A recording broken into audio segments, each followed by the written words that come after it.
Bayangkan kalau tidak ada Ferdy Sambo, apakah kita dapat membuka adanya kebobrokan-kebobrokan yang terjadi di dalam Kepolisian Negara Republik Indonesia? Kita tidak bisa tutup mata, itu terjadi dari tingkat yang paling bawah sampai atas. Tolong berpikirlah bahwa Ferdy Sambo ini salah satu korban dari Kepolisian Negara Republik Indonesia yang sudah terjadi sejak lama tetapi terungkap.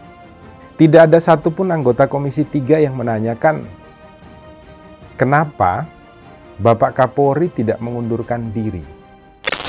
Salam Pancasila dan salam penegakan hukum. Santai ya, kita lihat video yang dikirim oleh netizen Anda, sahabat Rumah Pancasila. Ini yang menarik. Kita berbicara tentang Irjen Ferdy Sambo. Jadi ambil dari Tribun ini ya. Gaya Irjen Ferdy Sambo pakai PDH Polri saat jalani sidang kode etik. Ada banyak sahabat Rumah Pancasila yang bertanya, kenapa kok tidak pakai baju tahanan? Kenapa kok tidak diborgol dan lain sebagainya? Di dalam sidang biasa saja, di muka persidangan itu seorang terdakwa itu harus bebas. Jadi dia tidak boleh pakai pakaian tahanan, dia harus berpakaian rapi dan tidak boleh diborgol. Itu di sidang umum saja. KUHAP memerintahkan agar seorang terdakwa dihadirkan dengan bebas di muka sidang. Dia adalah orang bebas, bukan orang yang bersalah, sampai dengan nanti hakim memutuskan dia bersalah. Itu sidang biasa ya. Di dalam sidang kode etik itu yang bisa disidang itu adalah polisi. Kalau kita berbicara tentang sidang kode etik kepolisian. Maka kalau dia datang pakai baju biasa, dia tidak bisa disidang. Dia harus datang dengan kelengkapannya. Sebagai seorang jenderal bintang 2. Yang pada saat dia melakukan pelanggaran jabatannya apa. Jadi dia datang itu dengan harus pakaian lengkap. Sehingga nanti persidangan itu secara aturan hukum sah. Yang disidang kode etik itu adalah seorang polisi. Bukan seorang rakyat biasa. Seorang polisi yang dituduh melakukan pelanggaran. Tapi belum terbukti melakukan pelanggaran. Jadi pada saat dia disidang itu dia belum terbukti. Itu hanya baru berdasarkan hasil proses penyelidikan dan penyidikan yang dilakukan oleh tim khusus di Mabes Polri. Maka dia dihadirkan lengkap. Setelah dia divonis berdasarkan peraturan perundang-undangan dan Kepolisian Negara Republik Indonesia, dia diberikan hak untuk melakukan banding.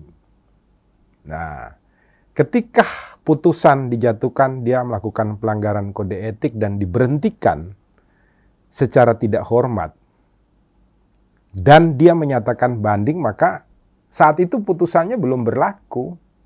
Makanya dia keluar pun masih berpakaian resmi sebagai seorang polisi. Sambil menunggu permohonan banding yang dilakukan oleh Pak Ferdy Sambo. Jadi nanti setelah dia pulang, dia akan menyusun permohonan bandingnya dengan dasar-dasar hukum yang ada untuk diajukan. Sehingga nanti setelah putusan banding itu selesai dan berkekuatan hukum tetap, baru bajunya akan dicopot. Biasanya di dalam upacara yang dilakukan nanti. Di dalam kesatuannya mereka, bajunya dicopot, akan diganti dengan pakaian sipil. Dia sudah bukan lagi sebagai seorang polisi. Jadi kalau Anda bertanya kok masih pakai baju dengan pangkat jenderal dan lain sebagainya, karena pelanggarannya pada saat dia jenderal. Tidak mungkin dia disidang kode etik kalau dia tidak pakai pakaian lengkap. Itu ya, dari Rumah Pancasila. Kemudian, yang kedua, banyak sekali ya masyarakat kita itu yang marah mungkin, emosi, jengkel dengan perilaku seorang Ferdy Sambo. Saya ingin mengajak sahabat Rumah Pancasila kita semua coba untuk merenung dan berpikir. Bayangkan kalau tidak ada Ferdy Sambo, apakah kita dapat membuka adanya kebobrokan-kebobrokan yang terjadi di dalam Kepolisian Negara Republik Indonesia? Kita tidak bisa tutup mata, itu terjadi dari tingkat yang paling bawah sampai atas. Lama-kelamaan itu dianggap sebagai sebuah pembenaran. Makanya kalau setiap ada konten-konten yang disampaikan Rumah Pancasila tentang hukum, tentang hak-haknya warga negara di jalan, di mana-mana. Banyak warga itu yang pesimis dan mengatakan percuma lawan polisi, percuma lapor polisi, dan lain sebagainya. Justru dengan kita itu pesimis dan tidak mau mengambil langkah-langkah baru, maka itu akan dianggap sebagai hal-hal yang benar dan dilakukan terus. Ferdy Sambo ini bisa dijadikan momentum perubahan besar di dalam Kepolisian Negara Republik Indonesia. Kenapa Rumah Pancasila menyatakan demikian? Karena ini mengungkapkan banyak fakta kemudian. Terjadi pembenahan-pembenahan di seluruh Kepolisian Negara Republik Indonesia di tingkat yang paling bawah, mulai dari Polsek sampai dengan di Mabes Polri. Perubahan besar. Sekalipun kita juga menyadari perubahan itu tidak menyeluruh. Masih banyak hal-hal yang tetap berlangsung. Hal-hal yang tidak tepat. Tidak pas. Bagi siapa?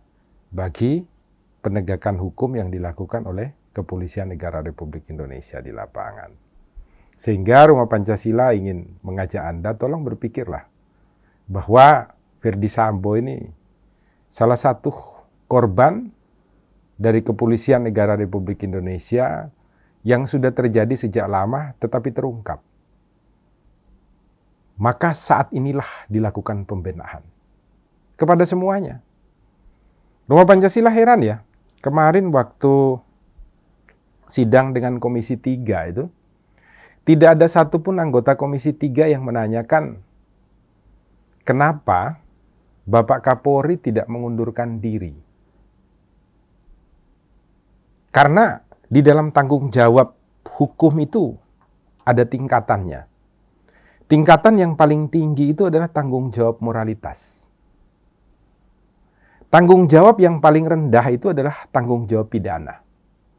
Orang bersalah, bunuh orang, pukul orang, yang melakukan polisi, dia dihukum masuk penjara. Itu tanggung jawab paling rendah, pidananya penjara. Tanggung jawab di tingkat kedua yang agak tinggi sedikit itu adalah kode etik. Dia dihukum secara etika. Teguran, pemberhentian gaji, penundaan kenaikan pangkat, atau yang paling berat itu adalah pemecatan. Itu kode etik. Yang paling tinggi itu adalah tanggung jawab moralitas. Ketika seseorang itu menghukum dirinya sendiri. Jadi bukan negara yang hukum, bukan institusi yang menghukum, tetapi dia menghukum dirinya sendiri. Karena dia merasa tidak mampu untuk melakukan sebuah pembenahan di dalam institusi yang dia pimpin. Nah, yang menarik adalah tidak ada satupun anggota dewan dari Komisi 3 yang bertanya, apa alasannya Bapak Kapolri tidak menghukum dirinya sendiri secara moralitas dengan cara mengundurkan diri. Karena itu adalah prinsip yang dianut oleh Pancasila. Menarik loh ini kalau dibicarakan. Kenapa demikian? Karena Pak Sambo ini termasuk orang yang sangat dekat dengan Kapolri. Di mana-mana Bapak Kapolri kita bisa melihat di berbagai video memberikan promosi kepada Pak Sambo ini. Bahkan saya melihat sebuah video juga di mana Pak Kapolri dengan jelas-jelas mengenalkan Pak Sambo kepada para menteri di kabinet.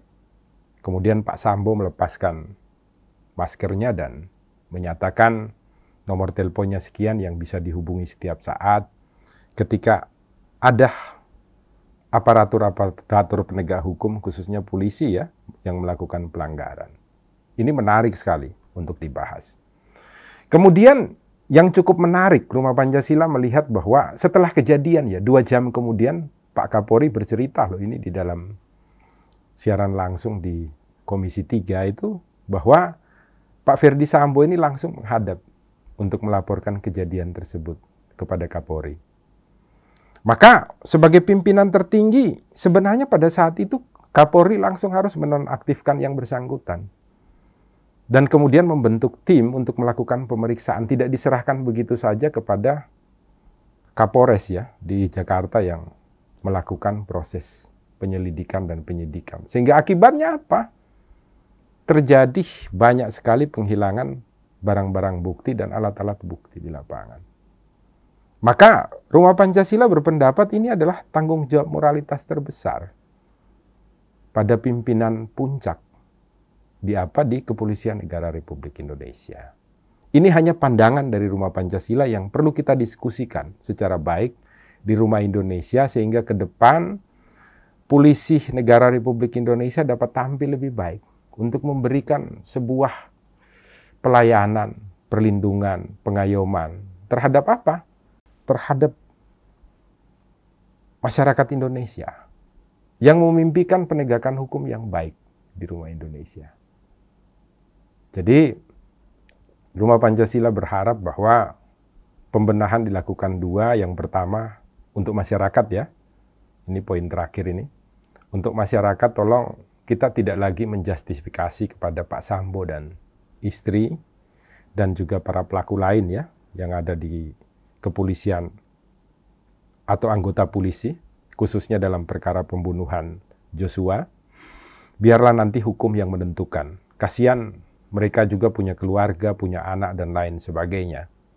Tolong, biarlah hukum yang nanti memberikan sebuah hukuman kepada mereka secara adil, secara beradab. Itu adalah perintah Pancasila dan juga undang-undang di bawahnya, termasuk Undang-Undang Dasar 45 dan undang-undang di bawahnya, yang lahir dari Pancasila dan Undang-Undang Dasar 45. Yang kedua, bagi institusi Polri, agar Pak Kapolri mampu untuk merenung kembali, melihat kembali bahwa sangat penting menjaga kepolisian negara Republik Indonesia ke depan lebih baik, lebih bagus, lebih bermartabat, sehingga perlu mengambil langkah-langkah yang benar dalam hal ini, termasuk memberikan contoh bagaimana seorang pimpinan di negara Republik Indonesia memberikan sebuah contoh cara bertanggung jawab secara moralitas. Tanggung jawab paling tinggi, tanggung jawab paling paling puncak daripada kehidupan umat manusia. Ketika bukan kita yang melakukan kesalahan, tetapi kita ikut di dalam kesalahan tersebut sebagai seorang pimpinan yang tidak langsung terkait ya, tetapi tidak mampu untuk membangun secara baik sebuah institusi, maka kita wajib untuk keluar dari institusi tersebut dan membiarkan orang lain untuk melakukan sebuah pembaharuan demi kebaikan kita semua. Mari kita merenung, introspeksi diri, dan berbuat kebaikan di Rumah Indonesia, khususnya dalam bidang penegakan hukum. Semoga apa yang disampaikan Rumah Pancasila ini menjadi bahan diskusi kita yang menarik untuk kebaikan bagi polisi dan bagi rakyat Indonesia. Maka jangan lupa buka mata, buka telinga, buka hati. Berbuat baiklah di Rumah Indonesia dan selalu tahu apa yang harus saya pikirkan, ucapkan, dan lakukan. Sehingga Indonesia menjadi lebih baik. Salam Pancasila dan salam penegakan hukum.